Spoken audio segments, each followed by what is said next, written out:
Iran దాడులతో ఇజ్రాయెల్లో ఇప్పుడు పరిస్థితులు ఉద్రిక్తంగానే ఉన్నాయి. ఇజ్రాయెల్లో తెలుగు వాళ్ళ సంఖ్య కూడా చాలా ఎక్కువగానే ఉంటుంది. మరి వాళ్ళంతా ఎలా ఉన్నారు, అక్కడ ప్రభుత్వం ఏం చేస్తోంది, ఇవన్నీ తెలుసుకుందాం. ప్రస్తుతం సోమ రవి, ఇజ్రాయెల్ తెలుగు అసోసియేషన్ మాజీ ప్రెసిడెంట్ టీవీతో మాట్లాడడానికి సిద్ధంగా ఉన్నారు. నమస్తే అండి సోమ రవి గారు. ప్రస్తుతం ఇజ్రాయెల్ సిచ్యువేషన్ ఏ విధంగా ఉంది? మీరంతా బంకర్స్ లోనే ఉండాల్సి వస్తుందా రైట్ నౌ? ఏంటి అక్కడ పొజిషన్? నమస్కారం అండి. మేమందరం బాగానే ఉన్నాము. తెలుగు వాళ్ళం ఇక్కడ సుమారు 7,000 మంది ఉంటాము. భారతీయులం ఒక 50,000 మంది ఉంటాము. ప్లేస్ ఏంటండి? బంకర్స్ లో ఉండాల్సి వస్తుందా, పరుగులు పెడుతున్నారా, ఏం జరుగుతోంది చెప్పండి కొంచెం క్లియర్ గా. మేము తెలవి సిటీ పరిసరాల్లో ఉంటామండి. అంటే కంటిన్యూగా మన బంకర్ లో ఉండాల్సిన అవసరం లేదు. మనకి ఎప్పుడైతే ఇరాన్ మిసైల్స్ పంపిస్తుందో, పంపించినప్పుడు గవర్నమెంట్ మాకు మన ప్రతి ఫోన్ కూడా అలర్ట్ వైబ్రేషన్ తో కూడిన మెసేజ్ పంపిస్తుంది. మన నిద్రలో కూడా లేస్తాం ఆ మెసేజ్ తోని. మిసైల్ వచ్చే అవకాశం ఉంది, మీరు అలర్ట్ గా ఉండమని చెప్పి. ఆ తర్వాత ఫ్యూ మినిట్స్ లో అది ఎంత స్పీడ్ లో వస్తుంది, ఏ దిశలో వస్తుందని గమనించి పర్టికులర్ ఒక 2-3 సిటీలకు వాళ్ళు అంచనా వేసి సైరెన్స్ ఇస్తారండి. ఎవరికైతే మళ్ళీ సెకండ్ సైరెన్స్ వస్తుందో ఫోన్ కు మొత్తం సిటీకి, వాళ్ళు బంకర్ లోకి విత్ ఇన్ 1-2 మినిట్స్ లోపు వెళ్ళాల్సి ఉంటుంది. మీకు ఇప్పటివరకు అలా అలర్ట్ మెసేజెస్, అలర్ట్ సైరన్స్ ఎన్ని వచ్చాయండి? లాస్ట్ 3-4 డేస్ నుంచి మేబీ ఒక 30-40 వచ్చి ఉంటాయి. చాలానే వచ్చాయండి. ఓకే, సో వచ్చిన వెంటనే మీరు అక్కడి నుంచి మూవ్ అవ్వాల్సిందేనా? కంపల్సరీ అండి, మూవ్ అవ్వాల్సిందే. బంకర్ లోకి వెళ్తే మనం సేఫ్టీగా ఉంటామండి. మనం బయటకే ఉన్నాం అనుకోండి, ఇప్పుడు మోస్ట్లీ 90-95% మిసైల్స్ ని పైన పేల్చేస్తారు. ఈవెన్ పైన పేల్చేసినప్పుడు అవన్నీ ముక్కలని కింద పడతాయి కదండి, ఎక్కడెక్కడ పడుతుందో తెలియదు. ఈవెన్ ఆ ముక్కలతో కూడా మన ప్రమాదం జరగవచ్చు, డైరెక్ట్ మిసైల్ ద్వారా కాకుండా. సో కాబట్టి మనం కంపల్సరీ బంకులోకి వెళ్లాల్సిందే. ఒకవేళ లైక్ అంటే మిసైల్ పడుతున్న ఏ టైం కి మీకు అలర్ట్ మెసేజ్ వస్తుంది, అండ్ ఆ మెసేజ్ వచ్చిన ఎంత సేపట్లో మీరు బంకర్స్ లోకి వెళ్లాల్సి ఉంటుంది, డిస్టెన్స్ ఎంత ఉంటుంది, ఎలా మూవ్ అవుతారు, ఆ డీటెయిల్స్ ఏమైనా చెప్తారా? ఒక 5 minutes బిఫోర్ ఫోన్ కు మెసేజ్ వస్తుందండి, వైబ్రేషన్ తో కూడిన మెసేజ్ వస్తుంది అలర్ట్ ఉండమని. ఆ తర్వాత ఒక 3-4 minutes తర్వాత పర్టికులర్ ఏరియాకు సైరన్ వస్తుంది. అంటే వాళ్ళు అంచనా ఇస్తారు కదా ఏ సిటీలో పడే అవకాశం ఉందని. పర్టికులర్ గా ఆ కొన్ని సిటీలకు సైరన్స్ ఇస్తారండి. ఆ సైరన్స్ ఇచ్చినాక విత్ ఇన్ బిట్వీన్ 2 minutes లోనే మనం బంకర్ లోకి వెళ్ళిపోవాలా. అయితే బంకర్లు ప్రతి ఇంటికి ఉంటాయండి, ప్రతి బిల్డింగ్ ఉంటాయి. మనం ఎక్కడో దూరం వెళ్లాల్సిన అవసరం ఉండదు. మోస్ట్లీ 90% ప్రతి బిల్డింగ్ కు అందుబాటులోనే ఉంటుంది, మన బిల్డింగ్ లోనే ఉంటుంది. అయితే పాత బిల్డింగ్లు ఉంటే గనక గ్రౌండ్ ఫ్లోర్ లో ఉంటుంది. అయితే ఆ 3-4 అంతస్తుల నుంచి ఉన్న వాళ్ళందరూ కూడా కిందికి గ్రౌండ్ ఫ్లోర్ కి వచ్చి గ్రౌండ్ లో ఉండాల్సి ఉంటుంది. అదే లేటెస్ట్ కొత్త బిల్డింగ్లు, అపార్ట్మెంట్స్ ఒక 20 అపార్ట్మెంట్ 30 floors ఉన్నట్టయితే ఇండివిజువల్ గా ప్రతి అపార్ట్మెంట్ కు ఉంటుందండి. Like bedroom, store room, study room, office room లాగా ఉంటే ఎట్లుంటుందో అట్లా ఒక రూమ్ ఉంటుంది. కాబట్టి వాళ్ళు ఇంట్లోనే ఆ రూమ్ కి వెళ్తే సరిపోతుంది. ఓకే, అంటే ఇప్పుడు మీరుండి మాట్లాడుతున్న ప్లేస్ కి బంకర్ కి ఎంత డిస్టెన్స్ ఉంది? ఒకవేళ చూపించగలరా మీరు బంకర్ ని? చూపించగలరు, జస్ట్ 1-2 minutes. అంటే ఇది మాది కాదు, చూపించండి బంకర్ ని. ఓకేనండి, బట్ దాంట్లో జనాలు ఎవరు ఉండరు, ఇప్పుడు సైరన్స్ లేవు. Okay fine. ఓన్లీ నేనే సింగిల్. ఒకవేళ అంటే బంకర్ లో ఉంటే సేఫ్ గా ఉండొచ్చా అండి? ఉండొచ్చు, ఏమి ఇబ్బంది ఉండదు. ఎందుకంటే ఉన్న వాళ్ళు లేకపోతే పెద్దవాళ్ళు కొంచెం ఇబ్బంది పడతారండి. అంటే 5 minutes లోపే బంకర్ లోకి పరిగెట్టాలి కాబట్టి. ఎవరికి ఇబ్బంది ఉండదు, కానీ కొంచెం ఓల్డ్ పీపుల్ కే ఇబ్బంది ఉంటుందండి. ఎందుకంటే ఇప్పుడు కేర్ టేకర్ సహాయంతో ఉంటారు చూడండి, వాళ్ళకి ఒక్కరికే ఇబ్బంది ఉంటుంది, మిగతా వాళ్ళకి ఇబ్బంది ఉండదు. అలాంటి వాళ్ళు పర్మనెంట్ గా సేఫ్టీ రూమ్ లో ఉండే ప్రయత్నం చేస్తారు. నేను వెళ్తున్నాను అంటే మీకు డైట్ చూపిస్తాను, అంటే డైరెక్ట్. మీరు ఆన్ ఎయిర్ లో ఉన్నారండి, బంకర్ చూపించండి. అంటే రీచ్ అయిపోయారా బంకర్ కి? అవును, వెళ్తున్నాను, బంకర్ కి వెళ్తున్నానండి. ఓకే, బంకర్ కు లోపలికి వెళ్తున్నాను. మామూలుగా ఇప్పుడు అలర్ట్ మెసేజ్ వచ్చిన తర్వాత మీరు పరుగులు తీయడమే ఉంటుందా అండి? అవునండి, పరుగులు తీయాల్సిందే కదా, అంటే ఎక్కువ టైం ఉండదు కదా. ఎంత తొందరగా వెళితే మనకు అంత సేఫ్టీ కాబట్టి బంకర్ లోకి వెళ్తున్నానండి. ఒక బంకర్ లో ఎంత మంది ఉండొచ్చండి? అది బిల్డింగ్ సైజుని బట్టి ఉంటుందండి. పెద్ద బిల్డింగ్ లో అయితే నీకు 50 మంది 100 మంది కూడా ఉండొచ్చు. చిన్న బిల్డింగ్ లో అయితే 10 మంది 20 మంది. సో ఇది డిఫరెంట్ అయిన బిల్డింగ్ సైజుని బట్టి ఉంటుందండి, కెపాసిటీ బట్టి. ఇదేనండి బంకరు. ఇదో ఇదంతా Yes, sir. బంకరేనండి. సో ఈ బంకర్ లోనే మీరు దాదాపు 30-40 సార్లు ఇప్పటి వరకు అలర్ట్ మెసేజెస్ వచ్చాయి యుద్ధం మొదలైనప్పటి నుంచి అని అన్నారు. సో అన్ని సార్లు మీరు వచ్చి తలదాచుకున్నది ఈ బంకర్ లోనే అయితే. అంటే మనం ఆ ప్రజెంట్ అని ఆ సమయంలో మనం ఎక్కడ ఉంటామో ఆ బంకర్ లో ఉండి ఓకే దీనికి దగ్గరలో ఉంటే ఇక్కడ ఉంటాము. మనం 24 అవర్స్ ఇంట్లోనే ఉండం కదండి. ఓకే అంటే మనం ఉన్న ఆ ఏరియాలో అందుబాటులో ఉన్న బంకర్కి వెళ్తాం. ప్రతి బిల్డింగ్ ఉంటుంది కాబట్టి ఏ ఇంట్లోకైనా వెళ్ళొచ్చు, మన ఇంట్లోకైనా కాదు. రోడ్డు పక్కన ఉన్న ఏ బిల్డింగ్ బంకర్ లో ఉంటే ఆ బంకర్ లోకి పరిగెట్టాలి. వెళ్ళిపోతుంది. ఎవ్రీ హౌస్ లో ఉంటుంది, ఎవ్రీ హౌస్ లో ఉంటుంది కాబట్టి నో అబ్జెక్షన్, మీరు రావద్దు మా ఇంట్లోకి అట్లాంటి ఏముండదు. ఓపెన్ ఎవరన్నా ఎక్కడికైనా వెళ్ళొచ్చు. ఇన్ కేసు మీకు అక్కడ కన్ఫ్యూజ్ అయిపోయి మీకు ఎక్కడ ఉందో తెలియకపోతే అక్కడ ఉన్న వాళ్ళు చెప్తారు ఇక్కడ ఉంది వెళ్ళండి అని చెప్తారండి. ఓకే, అంటే బంకర్ ఎంత స్ట్రాంగ్ ఉంటుందండి? అంటే జనరల్ గా ఈ పక్కనే ఎక్కడైనా మిస్సైల్ చూడండి పడ్డా శబ్దాలు వినిపిస్తాయా? చూడండి ఇదంతా 9 ఇంచెస్ ఉంటుంది, 9 ఇంచెస్ 12 ఇంచెస్. ఇది ఏంటండి, ఫర్ ఎగ్జాంపుల్ మన ఇండియాలో మనము బిల్డింగ్ నిర్మాణం చేస్తే ఇట్లాంటి పిల్లర్స్ ఇస్తాం కదండి. పిల్లర్స్, ఇది పిల్లర్ మనం పిల్లర్స్ వేస్తాం కదండి 4 దిక్కుల. సో ఆ పిల్లర్స్ లాగా 4 దిక్కులో కాకుండా మొత్తం 4 దిక్కుల గోడ అంతా పిల్లర్స్ తోనే ఉంటుంది, సిమెంట్ కంక్రీట్ తో కూడి అట్లా అన్నట్టు. సో మళ్ళీ స్లాబ్ కూడా పిల్లర్ సైజులోనే ఉంటుంది, స్ట్రాంగ్ గా 9 ఇంచెస్ 12 ఇంచెస్ అట్లా ఉంటుంది. ఓకే సో కాబట్టి ఏం కాదు. ఓకే ఇప్పుడు బయటకు వస్తున్నానండి. ఓకే సో ఎలాంటి ప్రాబ్లం లేదు, భయం లేదు. కాకపోతే మొదటి 2 రోజులు కొంచెం ఎక్కువ పెద్ద మొత్తంలో మిసైల్స్ వచ్చాయి. మొదటి 2 రోజులు రాత్రుల్లో సరైన నిద్ర లేదు.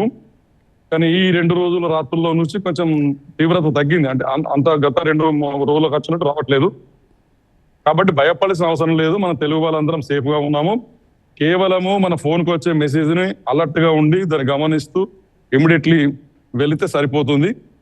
భయపడాల్సిన అవసరం లేదు, ఇంకెలాంటి జాగ్రత్త కూడా అవసరం లేదు. కాకపోతే ఏంటంటే 4 years బ్యాక్ ఒక కేరళ అమ్మాయి భర్తతో ఫోన్ మాట్లాడుతూ ఉంటే ఇయర్ ఫోన్స్ పెట్టుకొని గమనించకుండా ఆ ఫోన్ లో లీనమైపోయింది. అప్పుడు ఆమె గమనించకుండా డైరెక్ట్ వచ్చేసి వాళ్ళ ఇంట్లో పడడంతో ఆమె చనిపోయింది. సో అందుకోసం మనం ఏం చెప్తున్నామంటే అన్ని వాట్సాప్ గ్రూపుల ద్వారా మీరు ఇయర్ ఫోన్స్ యూజ్ చేయొద్దని చెప్తున్నామండి. ఓకే, అప్పుడు అలర్ట్ మెసేజ్ మిస్ అవుతారు అంతేనా అండి? అంతేనండి, అలర్ట్ మెసేజ్ మిస్ అవుతాం. పెట్టుకోవడం వల్ల, ఇయర్ ఫోన్స్ పెట్టుకోవడం వల్ల అలర్ట్ మెసేజ్ మిస్ అవుతారు. కాల్స్ లో ఉంటే అది తెలీదు కాబట్టి ప్రమాదం నుండి బయటపడే అవకాశం ఉండదు. కాబట్టి ఎవరు బ్లూటూత్ పెట్టుకోవద్దు. ఫోన్స్ కి ఎప్పుడు అంటే మీ చేతిలోనే అవైలబుల్ గా పెట్టుకుంటే ఎప్పుడు అలర్ట్ మెసేజ్ వస్తే అప్పుడు పరిగెట్టచ్చు. అంతేనండి, విత్ ఇన్ 1-2 minutes లో మనం ఏ ఇంట్లోకైనా వెళ్ళొచ్చు. ఇప్పుడు నేను రోడ్డు పైన ఉన్నానండి, ఈ రోడ్డు పైన ఇప్పుడు అలర్ట్ వస్తే పక్క ఇంట్లో ఏ ఇంట్లోకైనా వెళ్ళొచ్చు. ఇప్పుడు బస్సులు కూడా అన్ని నడుస్తున్నాయి చూడండి, బస్సులు అన్ని కార్లు అన్ని నడుస్తున్నాయి. ఇది కూడా అంటే ఎస్ఎస్సీలు అన్ని నడుస్తున్నాయి. రవి గారు, ఈ యుద్ధం సమయంలో అంటే ఇప్పుడు మీరు బంకర్ చూపించారు కదా, బంకర్ లో ఊరికే తలదాచుకోవడానికేనా లేకపోతే కనీస సౌకర్యాలు ఏమైనా ఉంటాయా? నీళ్లు, ఆహారానికి ఇబ్బంది లేకుండా అక్కడ అన్ని ఉంటాయా? అంత అవసరం రాదండి. మన దాంట్లో ఉండేది మాక్సిమం 20 minutes అండి. మనం ఓన్లీ మనకు ఇప్పుడు ఫస్ట్ మళ్ళీ మెసేజ్ వస్తుంది కదండి మీరు అలర్ట్ కమ్మని, ఆ తర్వాత మళ్ళీ ఒక 10-15 minutes తర్వాత మళ్ళీ మెసేజ్ వస్తుంది ఫోన్ కు, నా is okay you can go అని. సో మెసేజ్ ఆ మెసేజ్ వచ్చిన వరకు, సెకండ్ మెసేజ్ వచ్చే వరకే మనం అక్కడ ఉండాలా. చూడండి బస్సెస్ కూడా అన్ని నడుస్తున్నాయండి, బస్సెస్ కూడా నడుస్తున్నాయి చూడండి. అన్ని సాధారణ జీవితం ఉంది. ఓన్లీ మనం 24 hours బంకర్లో ఉండాల్సిన అవసరం లేదు, పని వదులుకొని ఉండాల్సిన అవసరం లేదు. ఓన్లీ ఎప్పుడైతే మిసైల్స్ వస్తాయో మీరున్న ప్లేస్ నుంచి ఎంత దూరంలో మిసైల్స్ ఇవి పడ్డాయండి? ఏమన్నా మీకు ఐడియా ఉందా? అంటే లాస్ట్ టైం 4-5 months బ్యాక్ అయితే మా బిల్డింగ్ కు జస్ట్ 300 meters లో దూరంలోనే పడ్డది. ఈసారి మాత్రం ఒక 5 kilometers దూరంలో పడ్డది. కానీ డైలీ మా బిల్డింగ్ మీదకి వెళ్ళే కొన్ని 50 మిసైల్స్ పోయినాయచ్చు. డైలీ ఎవ్రీ 1-2 hours కోసం మా బిల్డింగ్ పైన పేల్చేస్తారు. సిచువేషన్ ఆ మిసైల్ అలా మీ బిల్డింగ్ పై నుంచే వెళుతూ ఉంటే ఎప్పుడు ఏదొచ్చి మీద పడుతుందో అన్న టెన్షన్ తోటి అక్కడ ఉండడం ఎలాంటి సిచువేషన్ క్రియేట్ అవుతుందండి అక్కడ? అదేనండి, ఒకవేళ మిసైల్స్ పేల్చేస్తారు కదా పైన పేల్చేసినప్పుడు అవన్నీ ముక్కలు అయిపోయి కింద పడతాయి కదండి. మోస్ట్లీ దానికోసమే లోపల ఉండడం. ఎందుకంటే డైరెక్ట్ మిసైల్ వచ్చి పడడం అనేది రేర్ అండి. ఎందుకంటే వాళ్ళు 100 మిసైల్స్ పంపిస్తే దాంట్లో ఒక 5 మిసైల్స్ కింద పడే అవకాశాలు ఉంటాయి. 90-95 మిసైల్స్ ని పైన పేల్చేస్తుంది ఈ ఐరన్ డ్రెస్ సిస్టమ్ ద్వారా ఇజ్రాయెల్ గవర్నమెంట్. సో మాకు మిసైల్స్ పడతాయన్న భయం లేదు. అంటే రేర్ గా చాలా తక్కువ పడతాయి, అది కూడా ఎక్కడ పడుతుందో తెలియదు. కానీ ఇండైరెక్ట్లీ ఎఫెక్ట్ ఎక్కువ ఉంటుంది. పైరవేలు చేసే మిసైల్స్ సంబంధించిన అవన్నీ కింద పడతాయి కానీ అంత స్పీడ్ గా పై వచ్చి మనకు కొట్టినాయి అనుకోండి, దాంతో కూడా ప్రమాదం జరుగుతుంది మనకు. సో పరోక్షంగా డైరెక్ట్ మిసైల్ ద్వారా సేఫ్టీ వల్ల ఇజ్రాయెల్ అందరూ సేఫ్ గా ఫీల్ అవుతున్నారా అండి? దాని వల్లే ప్రమాదం నుంచి బయటపడగలుగుతున్నామని అనుకుంటున్నారా? 100%. ఆ ఐరన్ డోర్ సిస్టమ్ లేకపోతే మన ఇండియన్స్ ఎవరు కూడా ఇక్కడ ఉండడానికి భయపడుతుర్రు. ఇలా 50,000 మంది ఇండియన్స్ ఉన్నారు, మా తెలుగు వాళ్ళు 7,000 మంది ఉన్నాం. ఈ last 2 years back government flights arrange చేసినా కూడా జస్ట్ ఒక 1,100 మంది మాత్రమే వెళ్ళారు. దాంట్లో 600 మంది మళ్ళీ రిటర్న్ వచ్చారు. ఎవరు కూడా మేము వెళ్ళట్లేదు, భయపడట్లేదు అంటే కారణం ఆ ఐరన్ డోర్ సిస్టమే. అది లేకపోతే మేము ఎవరు కూడా ఇక్కడ ఉండం. ఎందుకంటే మాకు కూడా ప్రాణ భయం ఉంటుంది, అందరికి ఉంటుంది, ఫ్యామిలీస్ కూడా. అంటే దాని కారణంగానే భయం లేదు. కుటుంబ సభ్యులు ఇక్కడ ఉన్న వాళ్ళతోటి మీరు టచ్ లోనే ఉన్నారా? వాళ్ళ పరిస్థితి ఏంటి? వాళ్ళు కూడా క్షణక్షణం నిద్ర లేకుండా భయపడుతూనే ఉంటారు, అక్కడ ఏం జరుగుతుందో ఏంటో అన్న ఆందోళన ఉంటుంది. సహజంగా ఎంతో కొంత ఉంటుంది, కానీ ఇప్పుడు మాలాంటి వాళ్ళం చాలా ఇంట్లో సంవత్సరాల నుంచి ఉన్నాం కాబట్టి వాళ్ళకి అవగాహన ఉంది. పెద్దగా వాళ్ళకు దీని గురించి అంత వర్రీ గారు. ఈ లాస్ట్ 1 year నుంచి ఇట్లా చాలా కొంతమంది కొత్తగా వచ్చిన వాళ్ళ ఫ్యామిలీ కొంచెం ఎక్కువ వర్రీ కావచ్చు. అందరికి ఇజ్రాయెల్ వచ్చే ప్రతి ఒక్కరికి కూడా అవగాహన ఉందండి. ఇజ్రాయెల్ లో ఎలా ఉంటుంది సిస్టము, యుద్ధమాస ఎలా ఉంటుంది. ఎందుకంటే ఇప్పుడు కొత్తగా వచ్చే వాళ్ళు కూడా మాలాంటి పాత వాళ్ళు, వాళ్ళకి పరిచయం ఉన్న వాళ్ళు, వాళ్ళ విలేజ్ వాళ్ళు, వాళ్ళ ఫ్రెండ్స్ ఉంటారు కదండి. ఇక్కడ వర్క్ సిస్టమ్ ఎలా ఉంటుంది, సాలరీస్ ఎలా ఉంటాయి, మనం ఎట్లా ట్రీట్ చేస్తారు, యుద్ధమాస ఏం చేయాలి, అవన్నీ ముందు అవగాహనతో వస్తారండి. అవగాహన లేకుండా ఎవరు రారు.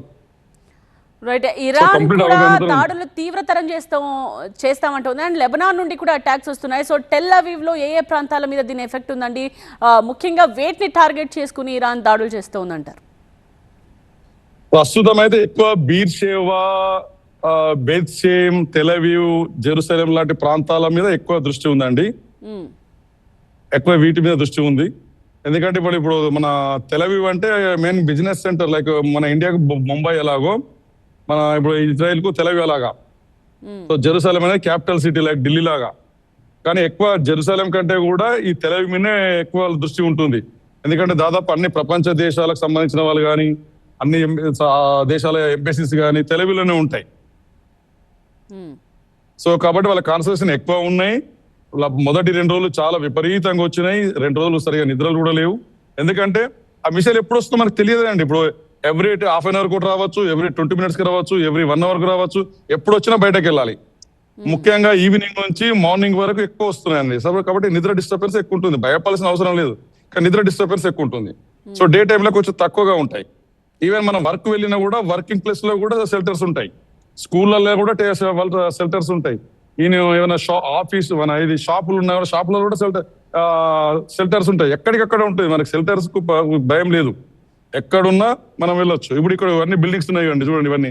ఈ బిల్డింగ్ ఇప్పుడు ఇక్కడ వస్తే ఏ బిల్డింగ్ లో నేను ఊరుకోవచ్చు ఇక్కడికి వెళ్ళి. ఇక్కడ బిల్డింగ్స్ ఉన్నాయి. ఇప్పుడు సడన్లీ వచ్చింది అనుకోండి, ఏ బిల్డింగ్ అవగాహన అందరికి ఉంటుందా అండి? తెలుగు వాళ్లకు మీరు ఎలా కోఆర్డినేట్ చేసుకుంటున్నారు? మన ఇండియన్ ఎంబసీ ఎప్పటికప్పుడు అలర్ట్ చేస్తుందండి. కాంటాక్ట్ లో ఉంది 24 hours. అయితే మేము కూడా మాకు వాట్సాప్ గ్రూపులు ఉంటాయండి. మన తెలుగు వాళ్ళకు ఇండియన్స్ సంబంధించిన వాట్సాప్ గ్రూపులు ఉంటాయి. సో మాకు ఎంబసీ నుంచి వచ్చే మెసేజ్లన్నీ కూడా మేము వాట్సాప్ గ్రూప్ లో ఫార్వర్డ్ చేస్తాము. ప్లస్ మాకు పర్సనల్ గా వచ్చే వేరే విజువల్స్ కానీ మెసేజ్ ఉన్నా కూడా మేము వాట్సాప్ గ్రూప్ లో మేము ఫార్వర్డ్ చేస్తాము. దాని ద్వారా అందరు అలర్ట్ అవుతారు. అట్లా అందరు వాట్సాప్ ద్వారా కనెక్ట్ అవుతామండి.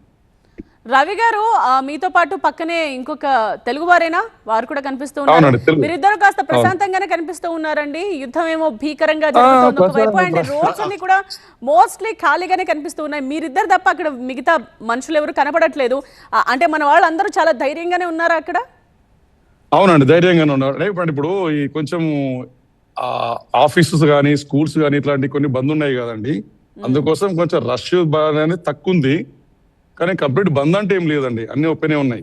అంటే ఎస్ఎస్సీ అన్ని ఓపెనే ఉన్నాయి. మేము రోడ్ల మీదే ఉంటామండి, అసలు ఇంట్లో కూడా ఉండము. ఇప్పుడు ఇంట్లో కూడా ఉంటే బోర్, ఏం చేస్తామండి, ఏం చేయలేదు, బోర్ వస్తుంది కదా. బయట ఒకవేళ వర్క్ లేకపోతే కూడా మా ఫ్రెండ్ యాక్చువల్ గా ఇట్లా వెళ్తా ఉంటే మీతో టీవీతో మాట్లాడగా ఇక్కడ కూర్చుంటే పిలిచాను. ఇక్కడ బయట కూర్చుండి రెస్ట్ తీసుకుంటున్నాడు, ఈ చైర్ మీద కూర్చుంటున్నాడు. చైర్ మీద కూర్చుంటే పిలిచాను. సో బయట లోపల కూడా ఏం చేయలేం కానీ ఉండలేం కదా ఇంట్లో. సో 24 అవర్స్ ఉండాల్సిన అవసరం లేదు. మన ముఖ్యంగా తెలుగు వాళ్ళకు కూడా, తెలుగు కుటుంబ సభ్యులకు కూడా మీ టీ ద్వారా చెప్పండి. ఇక్కడ ఉన్న వాళ్ళ ఫ్యామిలీస్ కానీ, ఫ్రెండ్స్, రిలేషన్స్ కానీ ఆందోళన చెందాల్సిన అవసరం లేదు. నేను లాస్ట్ 20 years నుంచి ఇజ్రాయెల్లో ఉంటున్నాను, కొత్త కాదండి. సో మాకు ఇదంతా అలవాటే. కాకపోతే ఒక డిఫరెంట్ ఏంటంటే, గతంలో హిజ్బుల్లా, హౌతీ, హమాస్ వాళ్ళు వేసే మిసైల్స్ వాళ్ళ కెపాసిటీ చాలా తక్కువ అండి. వాళ్ళు డ్యామేజ్ చేసేది చాలా తక్కువ ఉంటుండే, కొంచెం నెగ్లెక్ట్గా ఉండేవాళ్ళం. ఇప్పుడు ఇరాన్ ఏంటంటే వాళ్ళు ఒక దేశం కాబట్టి, సైన్యం కాబట్టి కొంచెం శక్తివంతంగా ఉంది. వాళ్ళు బాలిస్టర్ మిసైల్స్ ఇస్తారు కాబట్టి దాని యొక్క డ్యామేజ్ తీవ్రత ఎక్కువ ఉంది. ఇప్పుడు మీకు ఎగ్జాంపుల్ చెప్పాలంటే, రవి గారు, ఇప్పట్లో యుద్ధం ఆగే అవకాశం అయితే కనిపించడం లేదు ఎక్కడ. అమెరికా, ఇజ్రాయెల్ కూడా అదే రీతిలో ఉన్న, ఇరాన్ కూడా అదే స్థాయిలో రివర్స్ అటాక్స్ కు దిగుతోంది. సో నార్మల్ గా సిచ్యువేషన్ ఎప్పుడు వస్తుంది అన్నది తెలియట్లేదు. బట్ మీ డైలీ రొటీన్ ఏ విధంగా ఉంది? డిస్టర్బ్ అవుతోందా? మళ్ళీ నార్మల్ లైఫ్ లీడ్ చేసే సిచ్యువేషన్ ఎప్పుడు ఉంటుందని మీరు అనుకుంటున్నారు? మాక్సిమం 1 or 2 weeks లో క్లియర్ అవుతుంది అనుకుంటున్నామండి. మేము ఇక్కడ డైలీ లైఫ్ కు ఇబ్బంది అంటే ఏం లేదు, కానీ కొంచెం వర్క్ డిస్టర్బెన్స్ కూడా అవుతుంది. అంటే ఒక 50% వర్క్ కూడా డిస్టర్బెన్స్ కూడా అవుతుంది. ఇంకోటి ఏంటంటే, మనం ఎలాంటి జాగ్రత్తలు తీసుకోవాల్సిన అవసరం లేదండి. సింపుల్ గా ఒకటే, మన ఫోన్ ని ఫాలో అవ్వాలా, సైరన్ ఫాలో అవ్వాలా, దట్స్ ఆల్. ఇమీడియట్లీ బంక్ లోకి వెళ్ళిపోవాలి, ఇంకెలాంటి టెన్షన్ అవసరం లేదు. ఇంకోటి ఏంటంటే, ఎవరైతే ఇప్పుడు ఇజ్రాయెల్లో చిక్కుకున్నారో, ఇండియా వెళ్ళడానికి వెళ్ళే వాళ్ళు కానీ, ఇండియాకు వెకేషన్ వెళ్ళి తిరిగి ఇజ్రాయెల్ రావాలనుకునే వాళ్ళ కోసం కూడా ప్రభుత్వం ఏర్పాటు చేసింది. బై జోర్డాన్ ద్వారా. ఇక్కడ ఇజ్రాయెల్ నుంచి ఇండియా వెళ్ళాలనుకుంటే జోర్డాన్ వరకు మనం బస్సుల్లోనో లేదా కార్లోనో వెళ్ళి అక్కడ నుంచి ఫ్లైట్ లో వెళ్ళొచ్చు. ఎవరైతే ఇండియా నుంచి ఇజ్రాయెల్ కు రావాలనుకున్నారు, అంటే వెకేషన్ వెళ్ళి తిరిగి రావాలనుకునే వాళ్ళు, యుద్ధం కారణంగా ఆగిపోయిన వాళ్ళు కూడా జోర్డాన్ వరకు ఫ్లైట్ లో వచ్చి జోర్డాన్ నుంచి బై రోడ్డులో ఇజ్రాయెల్ రావచ్చు. గవర్నమెంట్ ఇప్పుడు అది కూడా ఇచ్చేసింది. ఆల్ రైట్ రవి గారు, మీరు కొంచెం కూల్ గానే కనిపించడం నిజంగానే కొంచెం రిలీఫ్ అనుకోవచ్చు. ఇలాగే ధైర్యంగా ఉండి మిగతా వాళ్ళని కూడా అలర్ట్ చేస్తూ సేఫ్ గా ఉండండి. Thank you. Okay sir, thank you sir, thank you అండి. సో ఇజ్రాయెల్లోని బంకర్ ని మనం చూస్తూ ఉన్నాం. ఒకవైపు భీకరంగా బయట దాడులు జరుగుతున్న క్రమంలో ఇజ్రాయెల్ గవర్నమెంట్ ఎప్పటికప్పుడు అలర్ట్ మెసేజెస్ ఇస్తూ ఉంటుంది, అలర్ట్ మెసేజెస్ పంపుతూ ఉంటుంది. ఆ టైంలో ఇమీడియట్ గా ఈ బంకర్లోకి వచ్చి తలదాచుకోవాలి అక్కడున్న ప్రజలు. ప్రస్తుతం మనం బంకర్ ని చూస్తూ ఉన్నాం. ఇజ్రాయెల్లోని ఒక అపార్ట్మెంట్ లో ఉన్న బంకర్ ఇది. సో దాదాపు ఇజ్రాయెల్లో 7,000 మంది తెలుగు ప్రజలు ఉన్నారని చెప్తూ ఉన్నారు. సో తెలుగు ప్రజలందరూ కూడా కోఆర్డినేట్ చేసుకుంటూ అలర్ట్ గానే ఉన్నారు. ఎంబసీ చెప్తున్న మార్గదర్శకాలు ఫాలో అవుతున్నారు అని చెప్తున్నారు. సో ఇజ్రాయెల్లోని బంకర్ ని ప్రస్తుతం మనం చూస్తూ ఉన్నాం. ఇది చాలా పటిష్టంగా ఉంటుంది. అంటే మనం ఇల్లు కట్టుకునేటప్పుడు నిర్మించుకునే పిల్లర్స్ తోనే ఈ వాల్స్ అన్ని కూడా నిర్మిస్తారు. సో అందుకనే ఇది సేఫ్ అంటారు. ఈ బంకర్స్ లోకి వచ్చి ఇక్కడ తలదాచుకోవాలి. అటాక్స్ జరుగుతున్న క్రమంలో మిసైల్ ఆ ప్రాంతంలోకి వస్తుంది అన్న అలర్ట్ మెసేజ్ కనుక ప్రభుత్వం నుండి వచ్చిందంటే వెంటనే ఇమీడియట్ గా 5 minutes టైం ఉంటుంది అంతే. సో ఎక్కడున్న వాళ్ళు ఆ నియర్ బై ఉన్న బంకర్లోకి వెళ్ళిపోవాలి. ఈ బంకర్లోకి వెళ్ళాలన్నది ఏమీ లేదు. అక్కడ ప్రతి ఇంటికి, ప్రతి అపార్ట్మెంట్కి ఒక బంకర్ ఉంటుంది కాబట్టి ఎవరు ఎక్కడ ఉంటే అక్కడి నుంచి దగ్గరగా ఉన్న బంకర్లోకి పరుగులు తీయాల్సి ఉంటుంది. ఎవరు కూడా ఈ బంకర్లోకి రావద్దు అని అడ్డుకునే ప్రయత్నం చేయరు. బికాజ్ ఇది అందరూ కూడా ఆ బంకర్లో తలదాచుకున్న తర్వాత మళ్ళీ ఇంకొకసారి మెసేజ్ వస్తుంది. సో సేఫ్, ఇప్పుడు మీరు మీ ఇళ్లలోకి వెళ్ళొచ్చు అని. సో అలా మెసేజ్ వచ్చేంత వరకు ఈ బంకర్లోనే తలదాచుకోవాల్సి ఉంటుంది.